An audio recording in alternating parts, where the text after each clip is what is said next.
আসলে কঙ্গো ফরেস্টে এমন কি আছে যার কারণে সেখানে যেতে মানুষ এত ভয় পায়? কঙ্গো জঙ্গল পৃথিবীর দ্বিতীয়তম ভয়ঙ্কর জঙ্গল। এই জঙ্গলটি এতটাই বড় যে এটার ভিতর ইউনাইটেড কিংডমের মতো 20টি দেশ ঢুকিয়ে রাখা যাবে।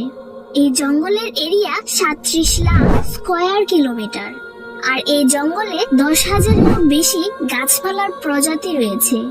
এই জঙ্গলটি সাইজে যতটা বড় ঠিক ততটাই ভয়ঙ্কর, কারণ এখানে প্রায় 400 প্রজাতির স্তন্যপায়ী প্রাণী রয়েছে, 1000 প্রজাতির হিংস্র পাখি এবং 300 প্রজাতির আজব টাইপের বিচিত্র প্রাণী পাওয়া যায়।